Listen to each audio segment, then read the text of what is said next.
kayak biasanya. Tapi ini udah langsung bisa kok. Oh, ya. Oke, sebentar saya ambil ya. Ya, baik. Insya Allah ini karena jamnya udah mundur ya. Kayaknya Sobat Muslimah udah pada nggak sabar nih untuk mendengar sesi kajian di sore hari ini yang masih dibersamai oleh Ustazah Meti. Pada kali ini kita akan membahas mengenai seputar daurah pemikiran, yaitu syariah Islam dalam bidang sosial kemasyarakatan dan peradilan. Nah, sebelum memulai menyimak, agar forum kali ini diselimuti oleh keberkahan dan rahmat, kita awali dulu dengan bacaan Bismillah bersama-sama. Bismillahirrahmanirrahim. Bismillahirrahmanirrahim. Baik, langsung saja kepada Ustazah Meti, waktu dan forum saya persilahkan. Baik. A'udzubillahi minasyaitonirrajim. Bismillahirrahmanirrahim. Assalamualaikum warahmatullahi wabarakatuh. Waalaikumsalam. Innal hamdalillahi nahmaduhu wa nasta'inuhu wa nastaghfiruh wa na'udzu billahi min syururi anfusina wa min sayyiati a'malina may yahdihillahu fala mudhillalah wa may yudlilhu fala hadiyalah. Asyhadu an la ilaha illallah wahdahu la syarikalah wa asyhadu anna Muhammadan abduhu wa rasuluh la nabiyya ba'dah. Rabbi israhli sadri wa yassirli amri wa hlul 'uqdatam min lisani yafqahu qawli amma ba'du.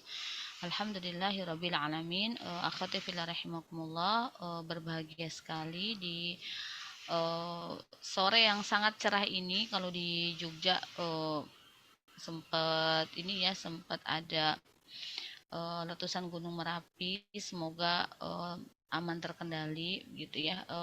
Hari ini kita mau bahas materi lanjutan tentang syariah Islam di bidang apa kemarin ya, yang kemarin kan sudah politik dan ekonomi ya. Kita akan masuk sosial, apalagi Mbak Maria, sosial hukum dan peradilan ya, sosial hukum dan Iya, peradilan ya. Baik. sosial kemasyarakatan. Baik, sebelum masuk ke tema itu, saya ingin kasih bridging dulu ya, gambaran dulu ke teman-teman semua. Nih saya sambil nyari materinya nih, kemana ya saya kok, ini karena saya baru nyalain laptop lagi, jadi saya lupa naruh materinya ada di mana. Jadi bahwa syariat Islam yang sekarang ini sedang kita pelajari begitu ya, sangat eh, mengharuskan atau requirement ya, ada kebutuhan untuk menerapkan semua aspek kehidupan itu dengan syariah Islam secara kafah dan dengan bingkai yang juga harus menggunakan politik Islam gitu. Jadi kita nggak bisa kalau ingin berharap gitu ya, Islam itu diterapkan gitu, tetapi ada aspek-aspek yang tidak dipakai gitu misalnya ya, atau ada aspek-aspek yang tidak diterapkan tuh tidak memungkinkan gitu ya. Nah sekarang kita dari kemarin kita udah bahas bagaimana sistem politik Islam harus ada gitu ya, terus juga sistem ekonomi. Sekarang kita masuk ke sistem sosial ya, termasuk mungkin nanti pendidikan dan peradilan. Baik, kita masuk ke sistem sosial. Sebenarnya selain nggak banyak, tetapi penjelasannya yang panjang gitu ya.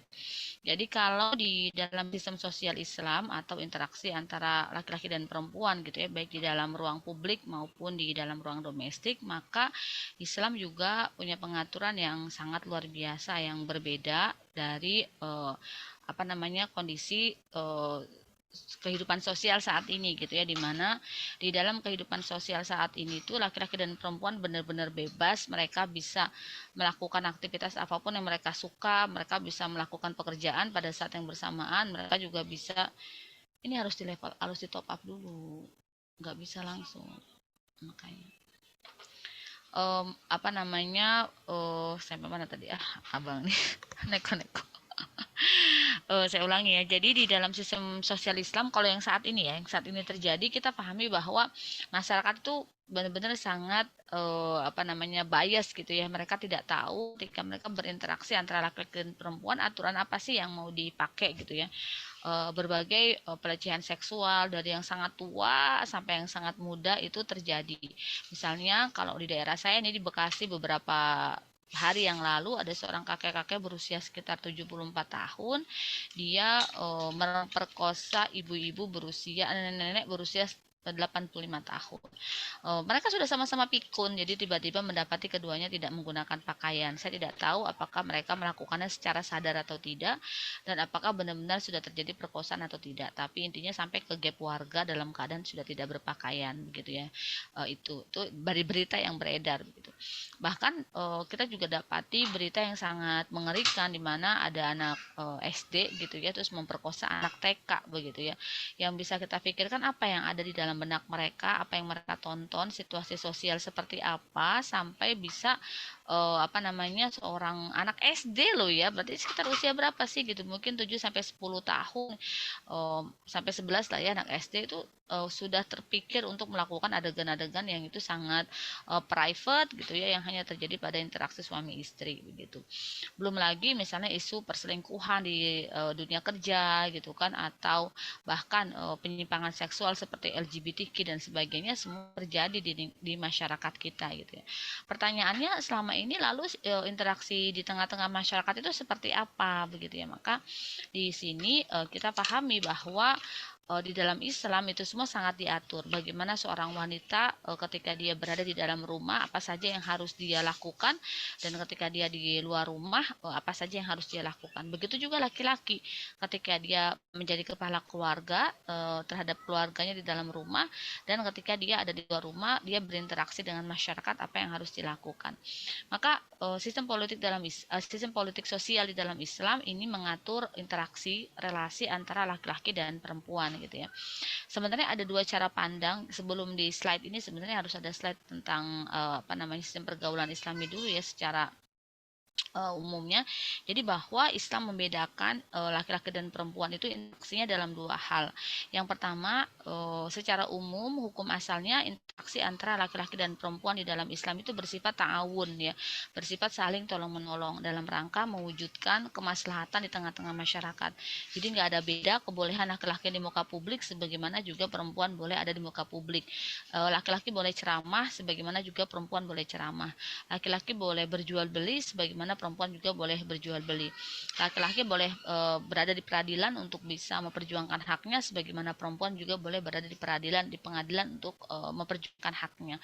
Artinya di ruang publik dalam konsep ta'awun laki-laki dan perempuan itu memiliki kesempatan yang sama, memiliki kesetaraan dan keadilan untuk bisa berpartisipasi selama memang mereka punya kemampuan dan mereka punya kapasitas untuk itu begitu ya. Kecuali beberapa aspek yang memang perempuan tidak bisa masuki seperti di aspek pemerintahan begitu ya. Itu tidak boleh hanya laki-laki saja. Tapi di aspek lain semuanya dia bisa. Perempuan juga boleh jadi direktur, perempuan juga boleh menjadi insinyur, perempuan juga boleh menjadi konten kreator, YouTuber dan sebagainya. Selama aktivitas yang dia lakukan tidak bertentangan dengan Islam. Ini sudah menyanggah gitu ya pendapat feminis. Para feminis yang mengatakan termarginalkan di dalam Islam. Pada faktanya kesempatannya ada. Bahwa kesempatan itu lalu diambil atau tidak oleh para wanita, haknya itu dia mau pakai atau tidak, itu berarti bergantung kepada pertimbangan si wanita tadi. Intinya bahwa ketika dia berkontribusi di masyarakat, dia sama sekali tidak dihitung berdasarkan berapa banyak rupiah yang bisa dia hasilkan. Kontribusi dia tidak dihitung berdasarkan sumbangan ekonomi atau berapa persen dia bisa menaikkan APBD daerah misalnya atau menaikkan APBN, enggak sama sekali. Ini sangat berbeda dengan kapitalistik yang menganggap bahwa partisipasi perempuan itu hanya ada dua, kalau tidak politik ya dia berarti di sektor ekonomi begitu ya. Seakan-akan perempuan berdaya tuh kalau seperti itu. Sehingga bentuk pemberdayaan perempuan itu pasti mengupayakan mereka menjadi mompreneur, menjadi womanpreneur, menjadi womanomic, di mana pengaruh mereka di tengah-tengah masyarakat dilihat dari seberapa banyak rupiah yang bisa dihasilkan.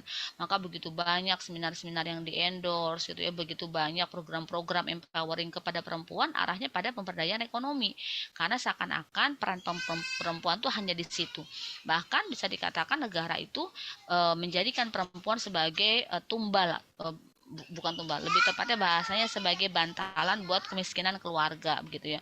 Jadi karena keluarga miskin, maka perempuan juga diharapkan bisa memberikan pertolongan kepada keluarga dengan cara menjadi pekerja begitu ya. Itu yang dilakukan negara saat ini, melakukan empowering, pengaruh utamaan gender dengan cara meminta para perempuan untuk lebih terlibat aktif dalam masalah ekonomi.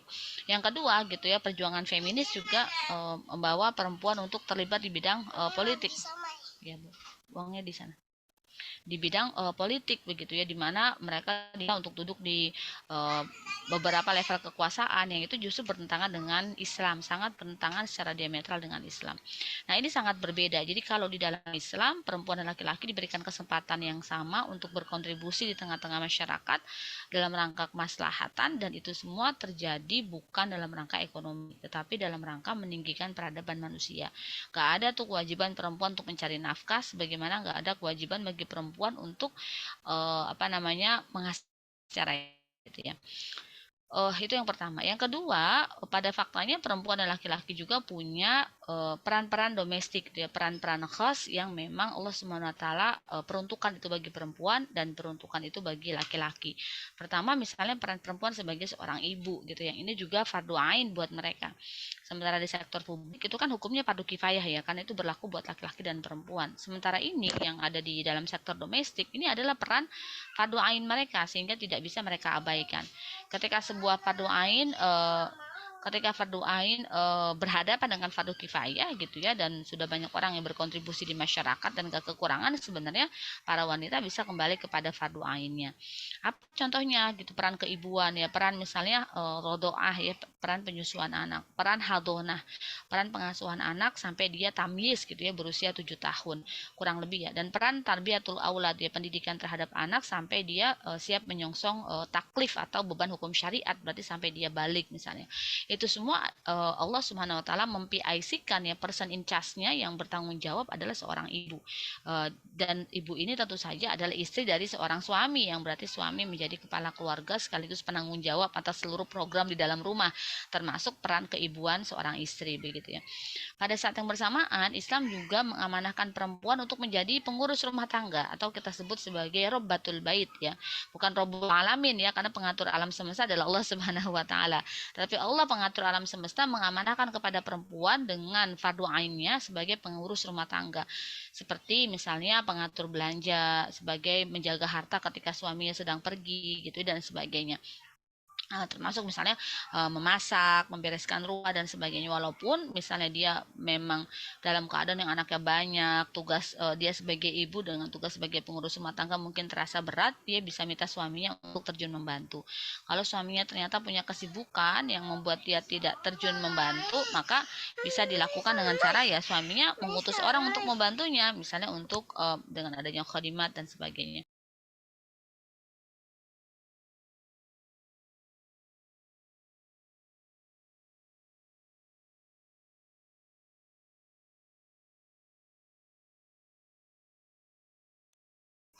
Seperti itu gitu ya. Nah, yang kedua gitu ya, seorang wanita juga harus menjaga.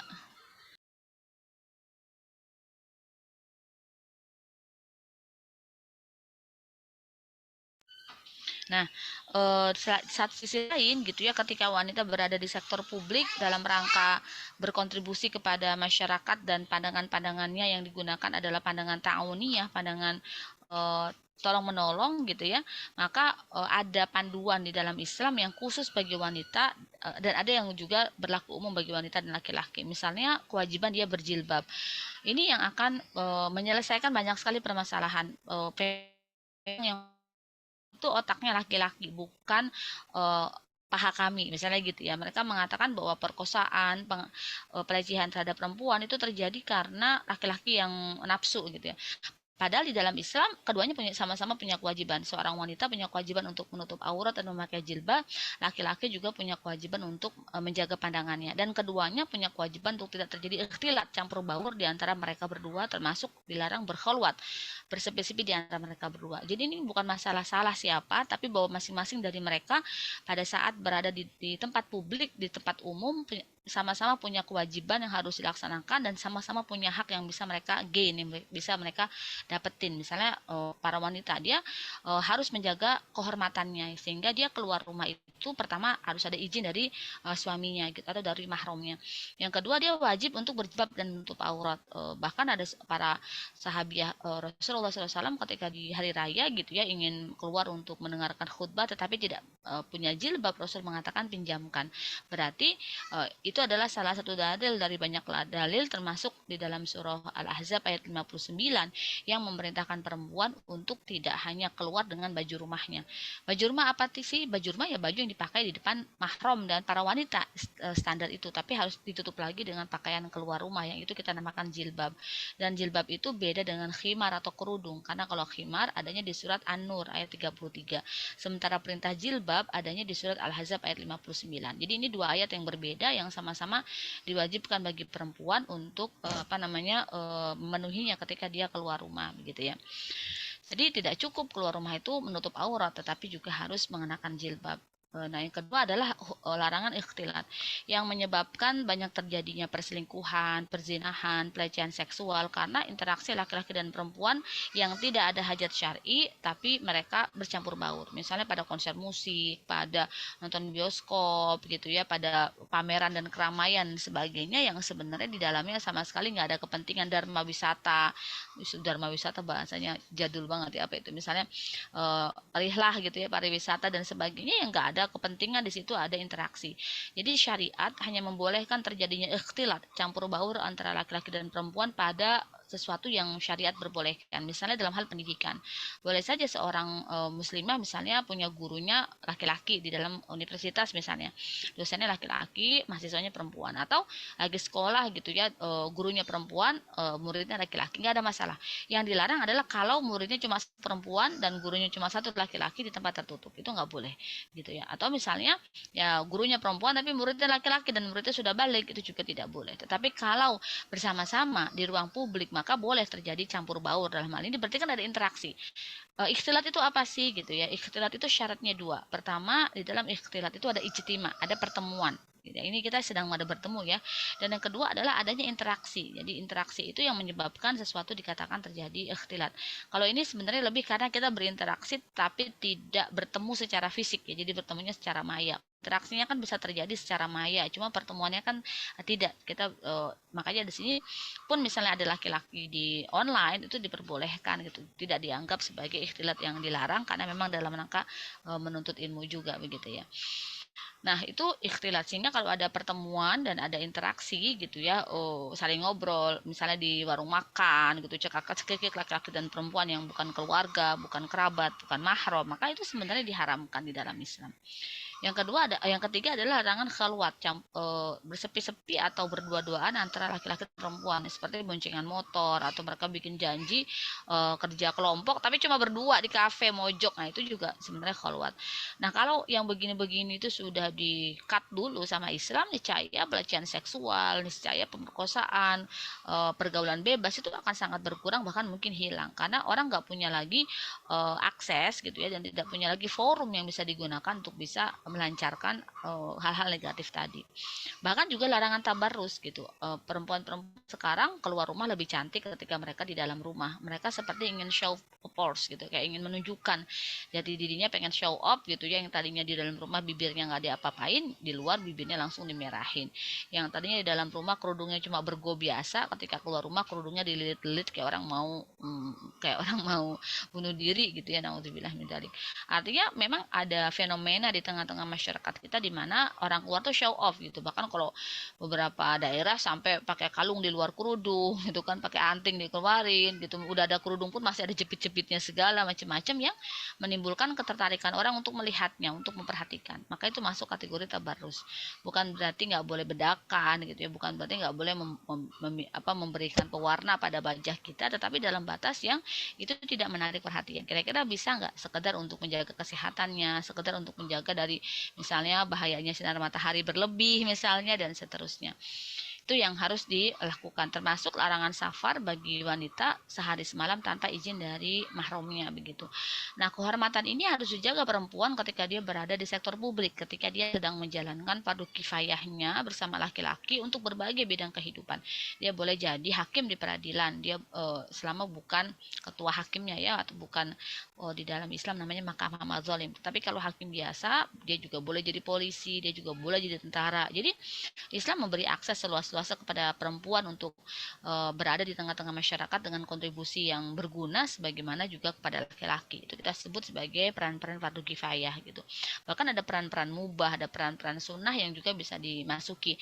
Akan tetapi Islam berpesan kepada para wanita agar mereka menjaga kehormatannya ketika ada di luar rumah, karena wanita itu irdun alati yusona gitu, dia adalah kehormatan yang harus dijaga, sehingga ketika dia berada di luar rumah dia harus dipastikan dalam perlindungan walinya, harus dipastikan dalam pengawasan walinya, dan harus dipastikan dalam perlindungan negara gitu ya, sehingga tidak terjadi sekedar pulang nama gitu. Nauzubillah min dzalik.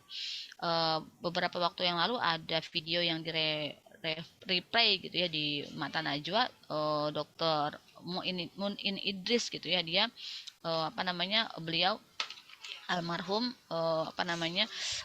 melakukan otopsi kepada mayatnya Marsina. Jadi itu yang ternyata Marsina itu diculik gitu ya dan dibunuh, dan pembunuhnya itu naudzubillah min dzalik itu menembak Marsina itu di kemaluannya, maka sampai kemaluannya itu bagian selangkangan sebelah itu hancur sampai masuk ke tulang duduknya. Saya sampai membayangkannya ngeri sekali gitu ya. Jadi betapa perempuan itu tidak terlindungi itu zaman dulu, dan sekarang itu lebih parah lagi gitu. Kita lihat banyak kasus-kasus yang sudah berada di luar nalar, bahkan perempuan menjadi penyebabnya, bukan dia saja yang menjadi korban, tapi bahkan dia menjadi provokator atas pelaku yang melakukan, misalnya seperti itu. Nah, di mana kehormatan perempuan dijaga ketika mereka berada di sektor publik gitu ya? Itu sangat menakutkan gitu ya. Dan itu terjadi gara-gara sistem sosial Islam tidak diterapkan. Cara pandang manusia kepada laki-laki dan perempuan itu tidak jelas. Kapan bersifat ta'awun gitu ya, yang itu tolong menolong, kapan bersifat naluri seksualitas jinsiah. Dan dalam Islam, realisasi naluri seksualitas itu hanya boleh terjadi pada pernikahan. Dan sebenarnya ada satu lagi, pemilikan hamba sahaya, tetapi kita tidak bahas dalam konteks itu. Yang ada adalah pornografi, porno aksi masifkan sedemikian rupa. Kita tahu ada satu istilah pop culture ya, atau culture shock, culture strike, di mana ada upaya untuk meliberalkan generasi dalam 3F gitu ya, food, fun, and fashion. Kita tahu fun misalnya film gitu ya, atau game gitu, atau musik, bahkan traveling tips gitu ya, yang itu sangat digandrungi anak-anak remaja sehingga itu menjadi lifestyle mereka, termasuk pada food gitu ya. Jadi sekarang makanan itu bukan sederhana buat bertahan hidup dan buat memenuhi rasa lapar, tapi makanan itu sudah menjadi tren, ada lifestyle tersendiri pada makanan, yang makannya itu harus di kafe dengan cara makan tertentu, dengan budget makan tertentu, dengan hidangan yang dibuat sedemikian rupa tertentu gitu ya. Dulu di dalam Islam ada gitu ya, semacam penemuan-penemuan terhadap alat saji dan sebagainya, tapi arahnya bukan menjadikan itu sebagai sebuah lifestyle yang akhirnya orang fokusnya ke sana. Bahkan ada fashion gitu ya, wanita didandani sedemikian rupa, sepatunya dirancang sedemikian rupa, bajunya dibikin setiap demikian rupa, rambutnya, hairstylistnya dibuat sedemikian rupa, makeup artisnya dibuat sedemikian rupa, sehingga wanita menjadi sosok yang sangat dieksploitasi gitu ya oleh zaman ini untuk tampil cantik, tampil seksi, tampil prima. Orang kan jalan ya, logikanya kan apa ke tanah, tapi dia dibikin jinjit berjam-jam dan dia mau aja gitu loh pakai high heels demi kecantikan. Misalnya dia mau dibedakin sampai didempul berkali-kali agar misalnya terlihat glowing dan bertahan lama, misalnya bedaknya. Dia pakai alis anti badai dan sebagainya, dan dia tidak menyadari bahwa dia sebenarnya adalah bagian dari manipulasi industri gitu ya kepada dirinya. Bahkan industri-industri busana muslimah pun tidak kalah ketinggalan juga begitu, mereka mengiklankannya melalui runway di di fashion show gitu kan, menggunakan wanita dengan dandanan yang sangat tabarus, campur baur laki-laki dan perempuan, hanya saja yang digunakan adalah pakaian muslimah. Jadi sudah sangat luar biasa gitu ya kehancuran yang terjadi di tengah-tengah masyarakat kita, yang itu tentu saja menimbulkan menimbulkan fitnah. Akhirnya laki-laki dan perempuan menjadi pihak yang keduanya itu menjadi korban sekaligus kebanyakan juga menjadi pelaku. Maka rumah tangga berantakan, anak-anak muda kita menjadikan kerusakan itu sebagai role model mereka, sehingga mereka juga menjadi generasi pelaku juga. Kita sangat sulit menjaga nasab gitu ya. Anak-anak sejak kecil sudah pacaran, mereka sudah ngerokok, mereka melakukan bullying, mereka tawuran gitu ya. Mereka melakukan pelecehan seksual, bahkan melakukan seks bebas gitu. Dari saya tuh ketemu teman gitu ya di sebuah forum kajian, dan dia cerita gitu ada seorang muridnya kelas 7 SMP, berarti kelas 1 SMP ya, masih kelas 1. Hari itu tuh pelajaran olahraga, dan dia melakukan olahraga dengan gerakan yang apa namanya, crawling, tahu ya, jadi kayak muter gitu, untuk misalnya kan ada push up, ada sit up dan seterusnya. Ternyata besok paginya dia lahiran. Jadi satu sekolah itu heboh gitu, itu sekolah negeri ya, sekolah negeri di Jogja. Satu sekolah heboh karena kebetulan badannya kurus, nggak kelihatan kalau dia hamil, dan sehari sebelumnya itu dia masih melakukan olahraga praktek. Saya nggak tahu untuk nilai apa begitu ya, atau sekedar kegiatan olahraga, tapi ini yang cerita gurunya gitu ya. Besoknya tuh dikabarin dia melahirkan gitu, jadi dia sebenarnya sudah hamil 9 bulan dan nggak ketahuan. Sekolah sangat heboh, dan ternyata akhirnya dirazia semua HP-nya yang dibawa siswa hari itu gitu ya. Ternyata di dalamnya tuh terdapat video foto yang hampir seluruh siswa tuh apa yang dilakukan, mereka pesta miras. Itu mereka sendiri pelakunya, bukan ngerekam orang lain melakukan ya, atau download dari YouTube ya. Ternyata tuh bahasa-bahasa yang digunakan itu bahasa-bahasa jorok dan porno begitu. Jadi guru-guru tuh seluruh sekolah tuh shock gitu dengan kondisi muridnya, karena ada kasus itu. Akhirnya kan dirazia semua HP murid pada saat itu, dan dibukain satu-satu sama gurunya itu. Mereka sangat shock sampai akhirnya mereka secara aklamasi gitu ya ingin mengadakan pengajian buat para remaja, agar mereka menjadi remaja yang seutuhnya lah, itu remaja yang kembali kepada Islam. Dan itu baru satu sekolah negeri di Jogja gitu ya, kejadian kayak gitu. Ini baru beberapa hari yang lalu ya kejadiannya gitu. Saya sampai kayak mulut saya, kok bisa 9 bulan loh? Iya mbak, besoknya lahiran paginya gitu. Dan itu terjadi bukan satu, dua, tiga, empat, lima kasus, mungkin sudah ratusan bahkan ribuan kasus gitu ya. Di tahun 2008 KPAI melakukan survei aborsi di Indonesia tuh 7 juta kasus gitu. Itu tahun 2008, sekarang sudah 2022, sudah 4 tahun setelah itu, nggak kebayang angkanya kalau KPAI survei itu udah berapa. Termasuk misalnya seks bebas, aborsi dan sebagainya, termasuk penggunaan narkoba gitu. Itu semua terjadi karena interaksi sosial antara laki-laki perempuan sedemikian parah gitu. Mereka di sekolah menggunakan pandangan seksualitas, bukan pandangan tahun kepada laki-laki dan perempuan. Mereka saling merayu gitu ya, bahkan mungkin mereka melakukan adegan-adegan tersebut secara vulgar begitu, dan itu terjadi gitu ya.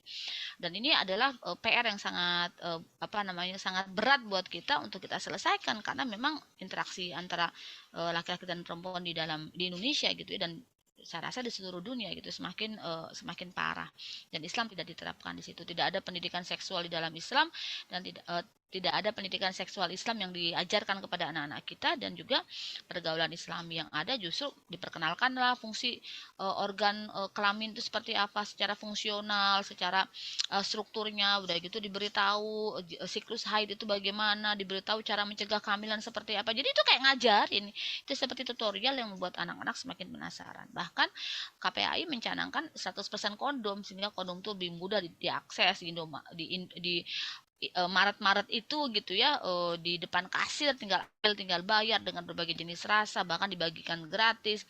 Ada satu orang penyanyi dangdut yang sudah meninggal, dia bahkan menjadikan kondom itu sebagai hadiah untuk orang yang beli CD albumnya begitu kan. Wah, itu ya Allah, seperti itulah generasi kita saat ini begitu ya. Nah, padahal justru kalau mereka sudah tereksploitasi dan sudah habis energinya buat apa namanya, memenuhi syahwatnya, ya mereka pastilah gitu ya tidak menjadi remaja dan manusia yang kontributif buat masyarakat, apalagi sampai buat agama begitu. Nah itulah yang kita harus terima fenomenanya seperti itu. Semoga Allah melindungi anak-anak kita, anak-anak kaum muslimin gitu ya, sehingga benar-benar mereka terhindar dari semua kebijatan dunia itu. Nah, itu bagi wanita. Bagi laki-laki gitu ya, ada amanah khos atau fardu ain dia sebagai kepala keluarga di rumahnya. Mau laki-laki itu gajinya lebih kecil atau lebih besar, mau laki-laki itu pekerjaannya formal atau informal begitu ya. Mau dia memang punya kecakapan khusus atau dia punya ketegasan, punya ilmu atau tidak, default dari Allah, seorang laki-laki adalah kepala keluarga dalam rumahnya. Bagaimana caranya kalau dia nggak bisa, dia adalah generasi strawberry, laki-laki penakut, bahkan nggak bisa mimpin istri, bahkan malah masih minta sama orang tua dan sebagainya. Yaitu adalah akibat dari sistem yang tidak mampu mendidik anak laki-laki untuk mengambil tanggung jawab dia gitu. Tanggung jawab paling kecil dia adalah menjadi kepala keluarganya. Banyak sekali konsultasi yang masuk ke saya seputar itu, istrinya yang kerja, istrinya yang ngatur urusan rumah, suaminya enak-enakan aja gitu. Suaminya bahasa orang Betawi mah ongkang-ongkang kaki begitu ya, jadi tidak merasa bersalah kalau istrinya yang melakukan semuanya begitu. Bahkan ada yang masih minta sama mertua, anaknya sakit aja yang ditelepon tuh ibunya. Ya Allah gitu ya, itu ternyata terjadi. Yang kedua adalah laki-laki boleh gitu ya berada pada jabatan-jabatan publik dan bahkan jabatan-jabatan politik.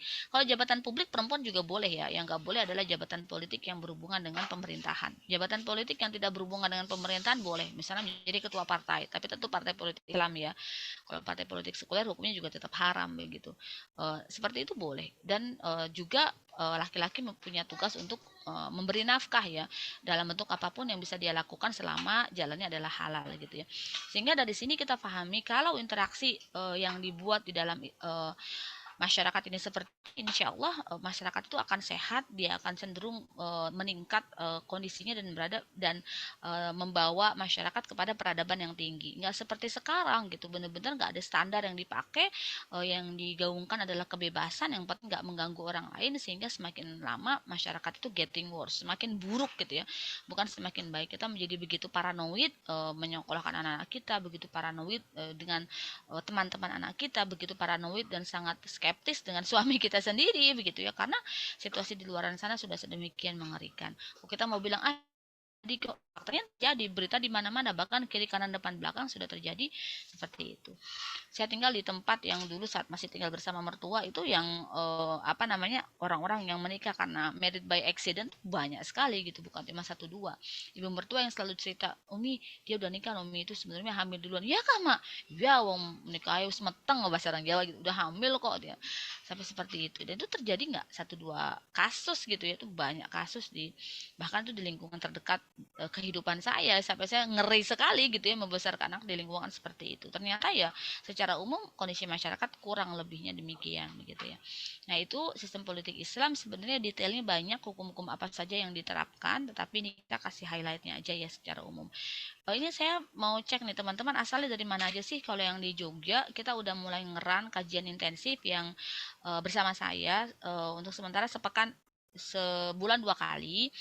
Yang satu adalah kita membahas materi-materi dasar Islam, ada kitabnya, dan yang satu lagi kita bahas fenomena terkini umat dan sikap kritisnya, sikap pandangan Islam tentangnya gitu. Jadi kalau teman-teman ada di Jogja nanti mungkin bisa ngubungin Kak Feni ya, adminnya Muslimah Mengaji, untuk bisa ikut join. Kita biasanya bikinnya Ahad sore setengah 4 ya sampai setengah 6 di Masjid Kauman, Masjid Gede Jogja. Nah, itu pekan kedua dan pekan keempat. Nah, kemarin sudah pertemuan pertama, Ramadan kita libur karena di situ juga pasti ramai banget kalau sore, dan kita mulai lagi Syawal ya. Insya Allah 30 April kita mulai meet up lagi. Kalau teman-teman ada di Jogja, semoga bisa segera gabung di kajian intensif kita. Atau kalau pengen ada kajian bersama beberapa rekan yang lain di tempat yang relatif berdekatan, hubungin aja Muslimah Mengaji. Kita akan carikan link-link dari teman-teman kita yang juga siap untuk mendampingi teman-teman hijrah semua untuk bisa mengkaji Islam lebih dalam. Jadi nggak cuma yang online, tapi ya paling efektif yang offline. Saya di Jakarta ya nggak apa-apa, asal teman-teman bisa carilah 3-4 orang, nanti saya akan sampaikan ke teman-teman komunitas di Jakarta yang bisa dampingin dan bisa sharing dan ngaji bareng. Saya di Semarang, saya di Solo ya nggak apa-apa juga gitu. Jadi kalau memang teman-teman punya komunitas atau apa yang pengen juga ikut kajian intensif atau sekedar sharing-sharing dulu, hubungin aja Kak Feni di Muslimah Mengaji. Nanti kayaknya ada DM aja lah ke Muslimah Mengaji ya, di IG-nya, nanti insya Allah bakal direspon. Mungkin itu iklannya ya. Ini iklannya iklan akhirat ya, jadi ini nggak berbayar, bukan untuk nyari uang. Insya Allah uang bisa dicari dengan pekerjaan halal yang lain. Dakwah tidak ada hubungannya dengan mencari penghasilan di dalam dakwah ya. Jadi ini free, bukan yang nanti bayar berapa. Ini nggak bayar, bahkan kitabnya dikasih gratis gitu. Wah, kalau gratis jadi curiga. Nah itu kadang ya orang Indonesia itu kok sama yang gratis malah menganggapnya itu berbahaya atau menganggapnya tidak berkualitas gitu. Seakan-akan semua motivasi amal itu harus nyari duit gitu ya. Nah ini kita mau kasih edukasi gitu ya ke kaum muslimin bahwa nggak semua dong aktivitas tuh kayak gitu. Kita kan sholat juga bukan buat cari duit ya, buat dapat ridhonya Allah. Sama dakwah juga gitu, buat cari ridhonya Allah. Teman-teman mau datang, mau ngedengerin di sela-sela kerjanya, bahkan ada yang ini kalau saya lihat Kak Restina Putri kayaknya masih di ruang kerja ya. Misalnya kayak gitu ya kan, bukan mencari dunia gitu, kita mau cari ridho Allah. Dan memang ada amal-amal yang Allah udah bilang itu buat cari ridho Allah secara langsung, tidak dihubungkan dengan dunia. Misalnya salawatan buat dapat mobil, itu jelas sangat tidak masuk akal dan salah gitu ya. Jadi amalan-amalan akhirat ya pakai buat cari dunia segitunya gitu ya, masih kurang Kak amalan-amalan dunia yang lain sampai harus menggunakan amalan-amalan ibadah mahdoh untuk cari dunia juga. Nah itu adalah penyimpangan ya, yang saking pola berpikir umat ini sampai kayak gitu gitu ya. Jadi kalau orang nggak kaya kesannya ibadahnya salah gitu ya. Padahal kuat atau tidaknya seseorang tidak dihubungkan dengan berapa rezeki yang Allah kasih buat dia, itu hal yang berbeda. Gitu sistem sosial ya sebentar. Yang berikutnya sistem pendidikan. Ini kemarin mana nih?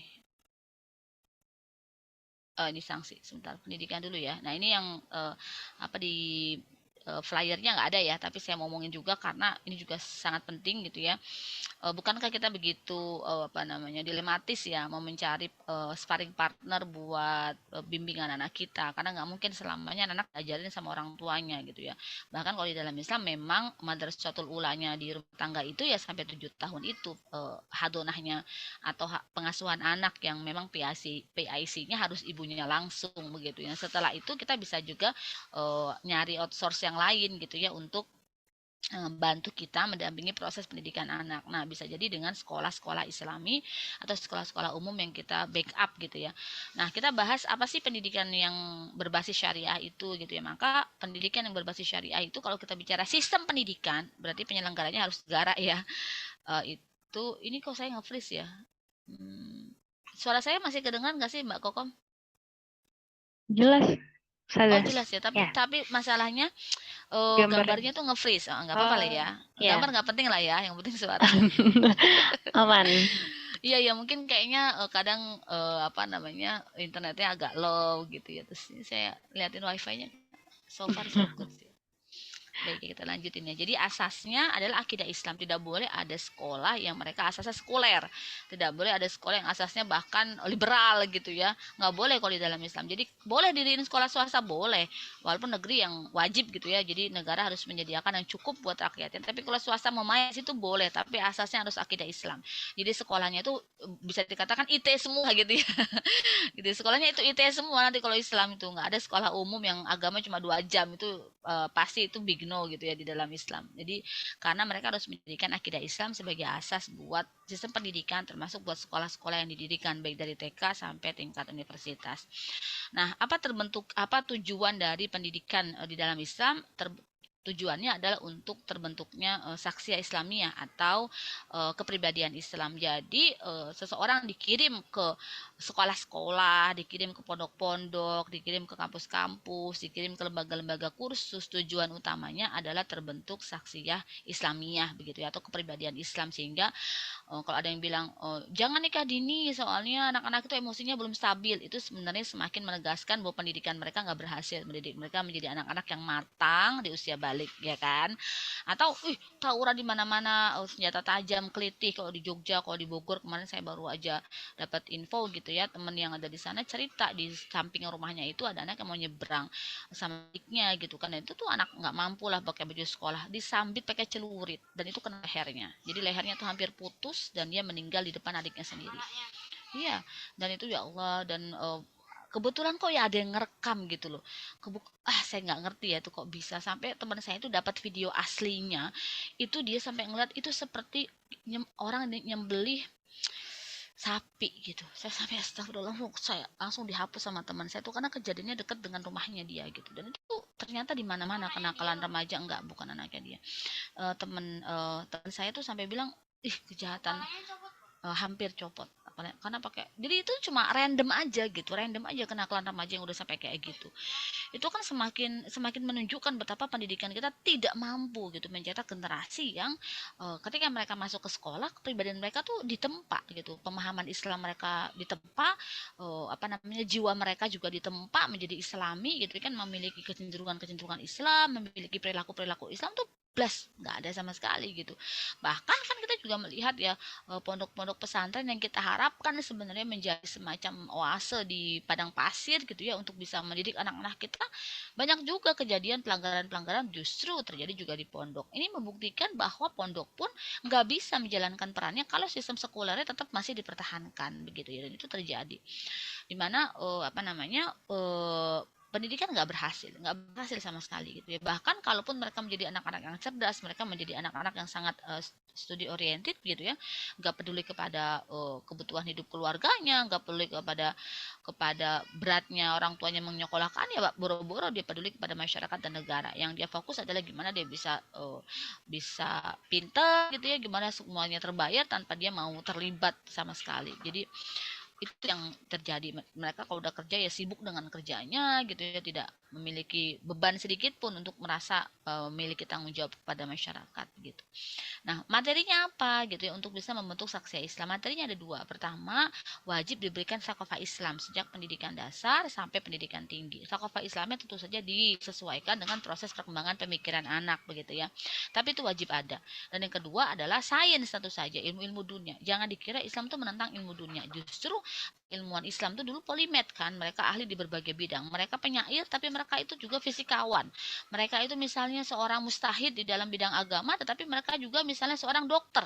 Itu tuh terjadi di era Islam karena memang seluruh sekolah itu dua itu gitu materinya, fakultas Islam dan sains. Sebenarnya ada satu lagi apa namanya, life skill kehidupan begitu ya. Kenapa tetap harus dikasih life skill kehidupan? Karena pada tanya ada orang-orang yang memang secara kecerdasan Allah kasih dia rata-rata atau memang perlu mungkin gizinya buat dia nggak pengetahuan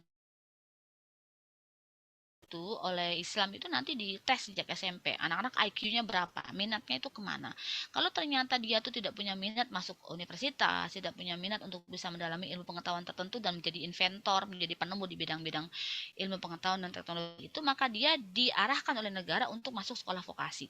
Sehingga sebodoh apapun orang, dia tetap bisa tegak sebagai laki-laki yang apa namanya, terhormat gitu ya, karena dia bisa segera kerja dengan skill yang difasilitasi oleh negara itu. Jadi sekolah-sekolah itu semuanya gratis, baik dari pendidikan rendah sampai pendidikan tinggi, bahkan dikasih uang, digaji. Dari mana duitnya? Kita bahas ekonomi nanti, bahas APBN negara, yaitu sesuatu yang nanti bahasannya berbeda lagi. Tetapi dulu seperti itu. Itu yang membuat anak-anak tuh sekolah tuh nggak mikir gitu ya, harus bantu ibunya, mikir harus misalnya sambil bagaimana. Kenapa? Karena negara sudah menyediakan untuk orang-orang yang cerdas ya, dimasukkan ke universitas dengan dosen-dosen dan guru yang kredibel gitu ya. Mereka diminta untuk menghubungkan sains dengan kesulitan-kesulitan yang dihadapi oleh masyarakat untuk bisa melakukan penemuan-penemuan yang langsung diaplikasikan kepada masyarakat karena diadopsi oleh negara, bukan dibiayai oleh perusahaan yang akhirnya perusahaan ngejual barang itu dengan harga tertentu sehingga masyarakat nggak bisa mendapatkan manfaat dari ilmu pengetahuan dan teknologi yang dikembangkan karena sudah diprivatisasi oleh perusahaan-perusahaan yang mendanai mereka dalam risetnya gitu kan. Akhirnya itu berbayar, akhirnya ada hak cipta, hak paten dan sebagainya. Dalam Islam mengakui gitu ya bahwa ada hak intelektual seseorang yang dihargai, makanya biasanya yang membayar negara. Kalau dia berhasil memecahkan satu kesulitan masyarakat, dia berhasil misalnya menemukan sesuatu yang sangat bermanfaat buat umat, maka yang memberikan penghargaan adalah negara, bukan perusahaan. Sehingga itu nanti ilmu menjadi umum, bisa dipakai oleh siapapun gitu ya, tidak lalu harus membayar ketika alatnya dipakai gitu ya, harus membayar ke dia ketika bukunya dibaca atau di copy misalnya, itu nggak terjadi lagi karena negara sudah memberikan jaminan kepada orang-orang yang memberikan kontribusi kepada umat seperti itu. Bahkan di masa kejayaan Islam, seorang ulama ketika dia menulis kitab gitu, maka dia akan diupah oleh negara seberat kitabnya dengan apa, dengan dinar emas sampai seperti itu, masya Allah ya gitu. Bahkan di masanya Umar bin Khattab ya sering dijadikan sebagai contoh seorang guru baca tulis ya. Jadi kita kayak guru TK lah, itu digaji 35 dinar per bulan. 35 dinar itu berarti misalnya 30 aja ya. Satu dinar 4,25 gram emas, sekitar 120 gram. Atau berarti dia digaji per bulan tuh 120 juta.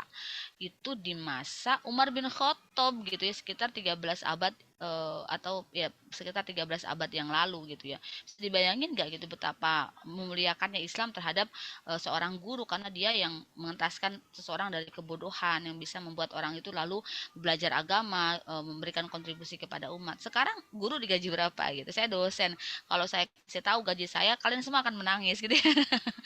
Ya saking tuh nggak dihargai ilmu itu gitu ya. Selain juga karena nggak ada kemampuan. Kenapa nggak ada kemampuan ya? Karena ditanggung sendiri kan, akhirnya jadi serba mahal. Mahasiswa juga masuk membayar, otomatis kampusnya juga harus bayar dosennya dan sebagainya. Padahal kalau jadi artis masuk lewat jalur hiburan gitu ya, wow itu sungguh luar biasa gitu. Baru berkarir 1 tahun aja seorang artis sudah bisa beli rumah 15 miliar. Dari mana itu duitnya? Dari endorse, dari iklan, dari AdSense dia di YouTube gitu kan, dari macam-macam. Itu tuh nggak mungkin dimiliki oleh misalnya orang-orang yang berdedikasi di dalam ilmu pengetahuan dan teknologi saat ini begitu kan, karena ya sulit banget gitu.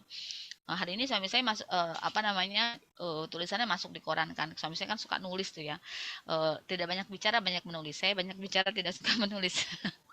Suka menulis tapi waktunya belum punya banyak, karena nulis itu harus apa dituangkan semua. Saya sebenarnya udah punya rancangan buku, udah punya judulnya, udah punya bab-babnya gitu, beberapa udah saya isi tapi selalu berhenti di tengah jalan, jadi memang itu tantangan gitu ya. Suami cerita nanti dapat nih dari kampus gitu ya, pas udah ngomong ke kampus, ya maaf Mit ternyata nggak dapat gitu ya, kayak gitu gitulah. Jadi bukan karena nulis pengen sekedar dapat uang ya, ya bahwa itu sesuatu yang dibutuhkan oleh manusia, tetapi betapa penghargaan seseorang terhadap ilmu. Suami saya kan bahas kebencanaan karena emang bidangnya itu gitu kan. Eh, Salah satu bidangnya ya, misalnya seperti itu tuh aduh gitu, saya ngerasa miris sekali kalau kita nggak punya Allah, kita nggak paham Islam, kita nggak paham bahwa kita sedang memperjuangkan sistem yang ideal, kita pasti udah skeptis aja sama kehidupan kita saat ini begitu ya.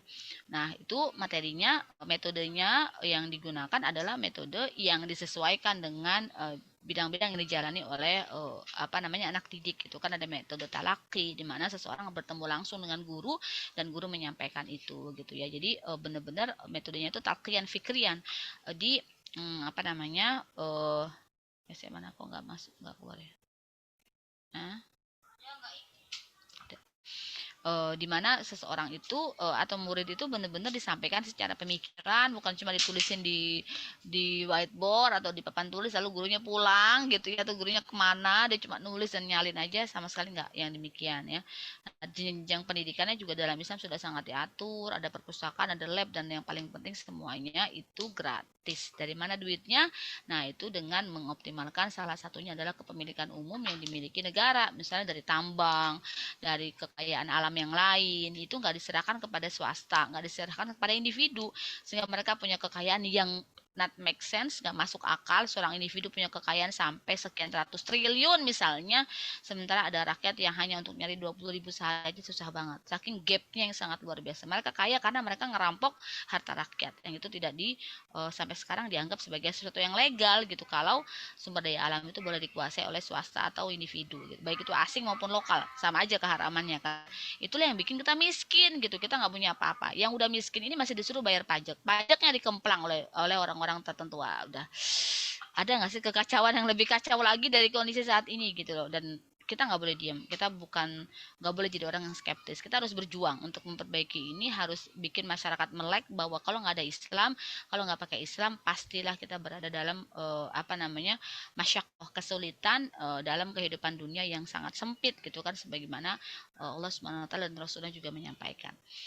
Itu yang terakhir kita akan bicara sistem peradilan ya, sistem peradilan di dalam Islam. Maka kita harus pahami dulu ada beberapa konsep ya atau pilar di dalam sistem peradilan Islam. Yang pertama hukuman akan dijatuhkan setelah ada bukti-bukti atau disebut dengan bayinat. Nah, pembuktian di dalam Islam tuh dengan 3 cara.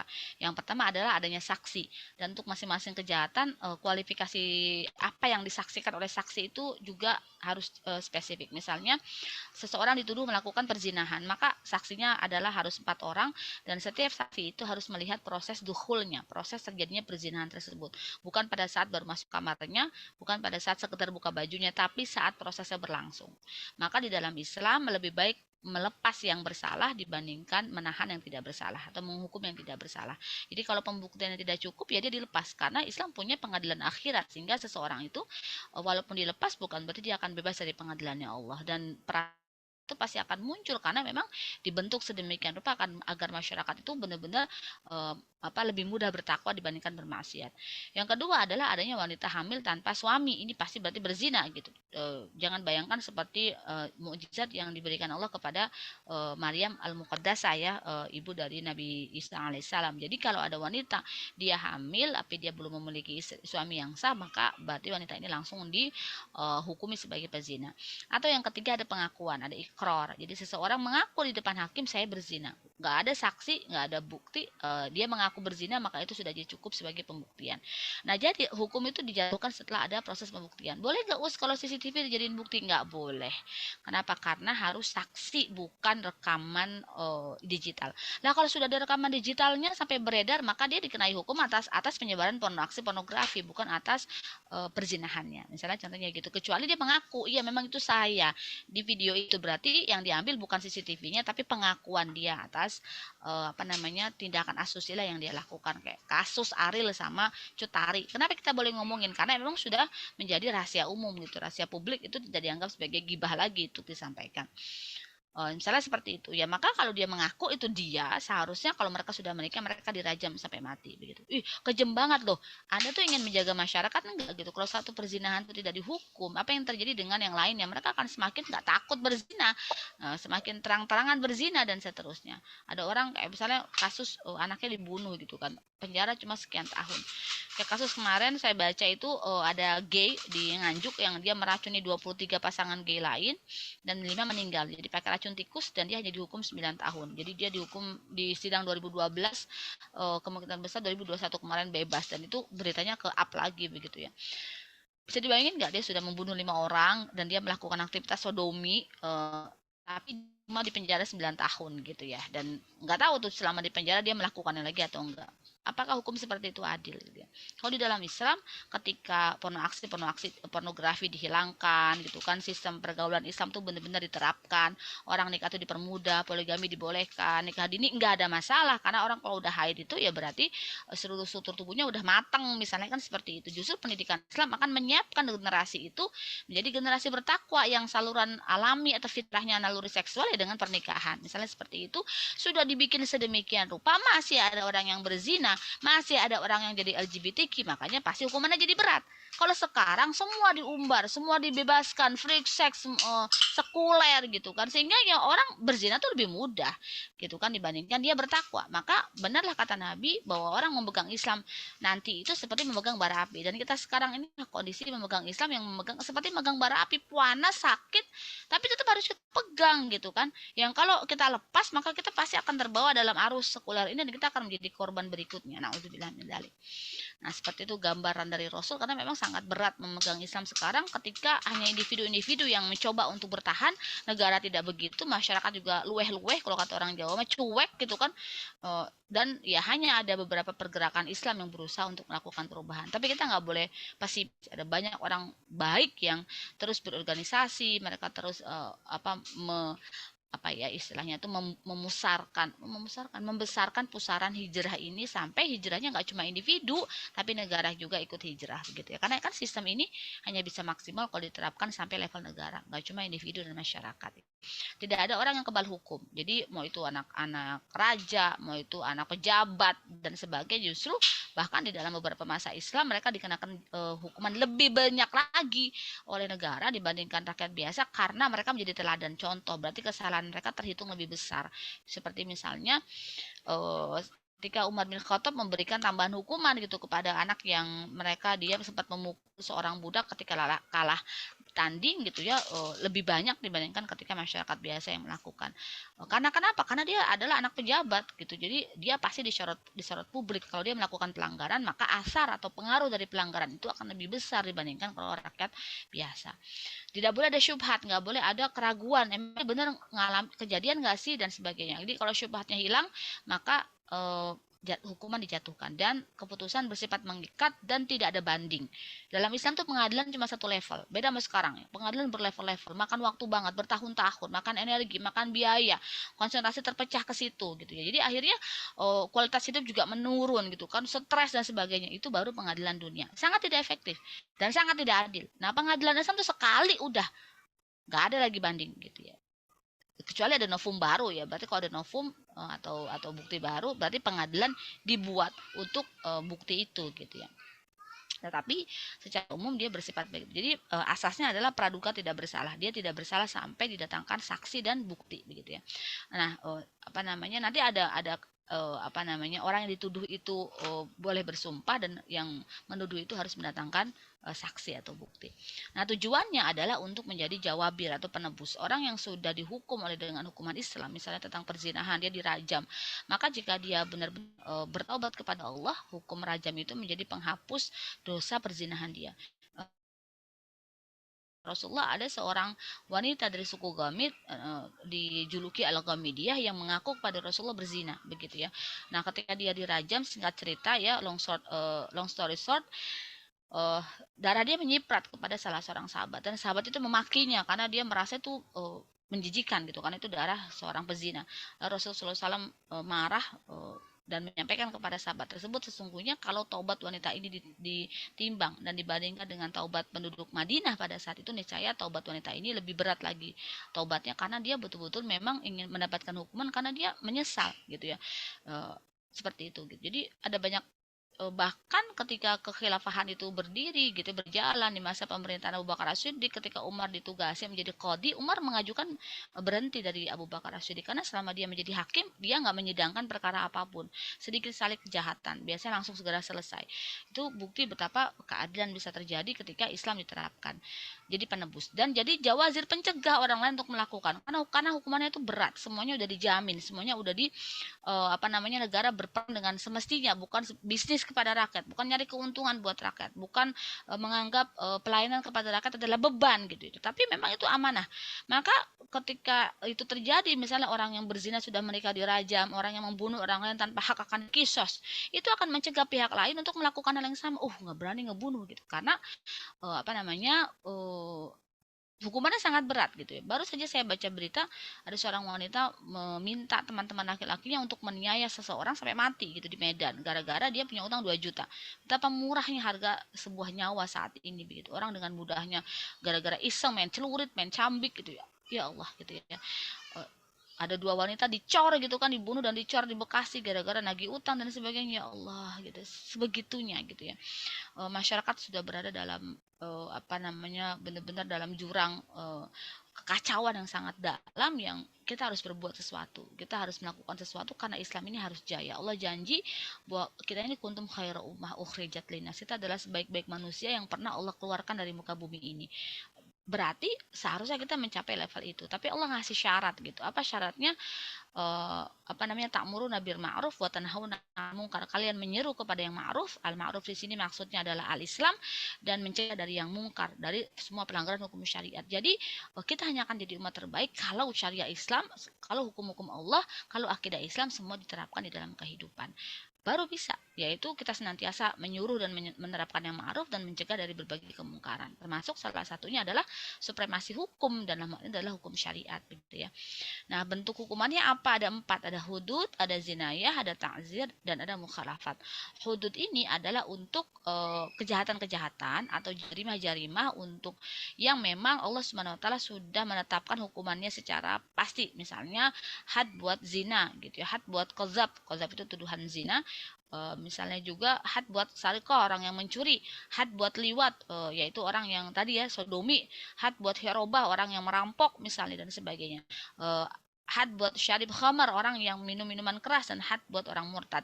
Nah, had ini atau hukuman-hukuman ini sifatnya sudah spesifik, dan itu harus dijalankan seperti itu, tidak ada istihad di dalamnya. Yang kedua adalah jinayat. Jinayat itu adalah hukuman bagi kejahatan yang berhubungan dengan doror atau kerusakan yang dialami manusia, entah itu giginya patah, tulangnya patah sampai menyebabkan kematian, itu masuk kategori jinayat. Misalnya orang yang dibunuh itu kisahnya harus dibunuh balik, misalnya seperti itu. Yang ketiga adalah ta'zir. Nah, ta'zir ini selain hudud dan jinayat, jadi seluruh syariat itu ketika tidak dijalankan maka ada ta'zirnya. Misalnya orang nggak puasa Ramadan, sekarang kan cuek tuh ya, terserah suka-suka gitu. Nah, kalau dalam Islam enggak, dia akan disidang. Kalau terbukti tidak puasa Ramadan, maka hakim akan memutuskan entah dia dipenjara, entah dia dikasih denda berapa, intinya itu pelanggaran syariat. Pelanggaran syariat berarti juga pelanggaran hukum negara, karena negaranya kan berdasarkan syariat, begitu ya. Sekarang orang nggak pakai jilbab cuek aja gitu kan, nggak ada masalah gitu. Nanti dalam Islam nggak bisa, orang nggak pakai jilbab tuh ya kena takzir gitu, karena tidak berbeda antara hukum Islam dengan hukum yang diterapkan negara. Nah, yang keempat adalah mukhalafat. Mukhalafat ini adalah hukum-hukum yang bersifat teknis yang memang diadopsi oleh negara. Misalnya lampu merah itu berhenti, lampu hijau itu jalan. Kan di dalam Al-Quran dan hadis nggak ada itu, tetapi itu dibuat oleh negara sebagai peraturan untuk mengatur lalu lintas. Maka kalau dia melanggar, dia akan kena hukum mukhalafat, akan disidang dan diberi sanksi. Begitu misalnya. Nah, sasarannya siapa? Semua jenis jarimah kejahatan, dan untuk seluruh muslim maupun kafir di dalam hukum publik ya. Tapi kalau orang kafir dalam hal ibadah mereka, pernikahan mereka gitu ya, pakaian mereka, makanan mereka, maka negara menghormati kalau memang mereka punya keyakinan yang sesuai dengan agamanya, tetapi tidak boleh disebarkan kepada muslim, dan itu harus dilaksanakan di komunitas mereka, bukan kepada muslim. Sehingga kalau ruang publik ya semuanya pakai Islam gitu ya. Nah, mungkin itu apa namanya, Kak Kokom ya. Ini saya entar ada lagi nggak ya? Saya lupa. Oh, ini politik luar negeri. Ini nanti aja dia, ada banyak banget ini. Hmm, mungkin itu saja materi kita kali ini. Bahasan politik luar negerinya saya cut aja karena ini sudah jam 5:04 ya. Ya. Baik, alhamdulillah. Masya Allah sekali ya materi yang disampaikan oleh Ustazah Meti barusan mengenai gimana sih sebenarnya Islam itu mengatur soal politik sosial, pendidikan, kemudian sanksi hukum atau peradilan di tengah-tengah masyarakat gitu. Nah, ini karena ada sisa waktu untuk sesi tanya jawab. Jadi langsung saja kita beralih ke sesi tanya jawab. Nah, untuk sahabat muslimah yang ingin bertanya bisa melalui chat atau langsung saja menyalakan audionya.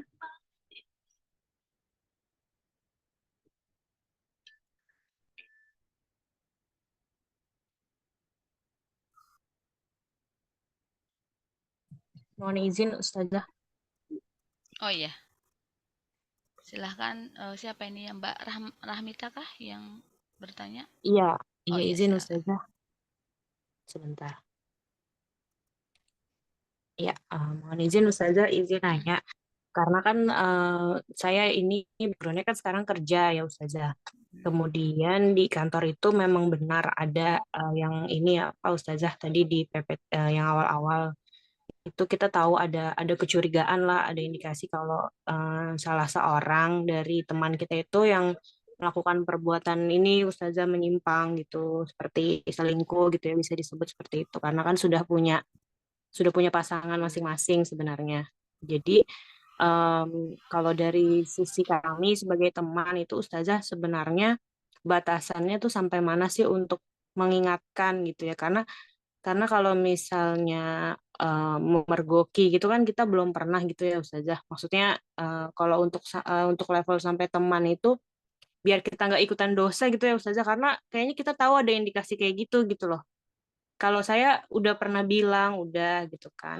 Tiap kali dia pergi juga misal kita tahu kayaknya perginya mau kemana gitu kita udah saya udah nanya mau kemana gitu kan kayak maksudnya kita tahu nih kayaknya dia mau mau melakukan itu yang misal mau pergi gitu sama lawan jenisnya gitu yang apa namanya yang yang udah punya istri juga gitu. Jadi kayak selingkuh gitu loh Ustazah. Itu sebenarnya bagusnya tuh biar kita nggak ikutan kena dosa, maksudnya sampai mana sih gitu Ustazah tahap batasan kita untuk mengingatkan dan lain-lain gitu. Makasih Ustazah. Langsung dijawab aja, Mbak Kokom. Baik, boleh.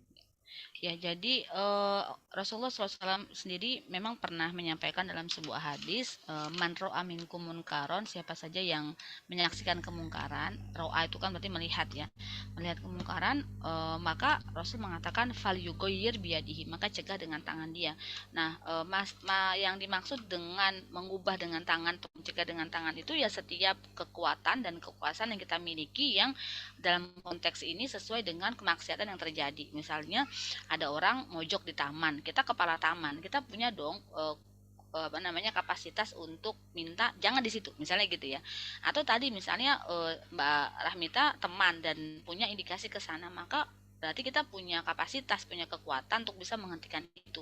Misalnya dengan mencegah jangan pergilah, mau kemana, atau kalau dia berbohong ya berarti di hadapan Allah kita kan hanya menghukumi apa yang dia sampaikan, nggak boleh tajasus juga kan, nggak boleh juga mengintai, bahkan mungkin menyadap nomor HP-nya itu nggak boleh, kecuali untuk kepentingan-kepentingan yang nanti ada hubungannya misalnya dengan orang adalah nanti bahasan tajasus yang diperbolehkan, tapi yang itu tidak boleh misalnya seperti itu. Tapi kan dia bohong tuh ya adalah gitu misalnya gitu ya. Fa'ilam yastati fabilisan, maka kalau kita tidak mungkin untuk bisa menghentikan karena nggak ada cukup bukti seperti tadi, nggak ada indikasi, cuma kecurigaan dan feeling aja kayaknya nih interaksinya emang berlebih deh misalnya, maka ya dinasihati sebatas yang kita ketahui. Misalnya kita lihat dia sering duduk berdua, sering ngobrol berjam-jam, ya ketika ada hal itu ya kita langsung ingetin gitu. Fa'ilam yastati, kalau nggak bisa juga ya fabi qalbi, misalnya kita nggak punya bukti, dia juga sangat tertutup, ya maka ketika ada indikasi itu minimal hati kita nggak ridho gitu. Saya ingat banget zaman saya SMA, saya jadi ketua keputrian gitu ya. Biasalah anak SMA ya suka mojok berdua, laki-laki perempuan, nggak selalu pacaran juga sih, kadang-kadang mereka cuma ngobrol-ngobrol tapi mojok berdua-berdua, itu saya pasti datengin, bubar-bubar saya bilang gitu.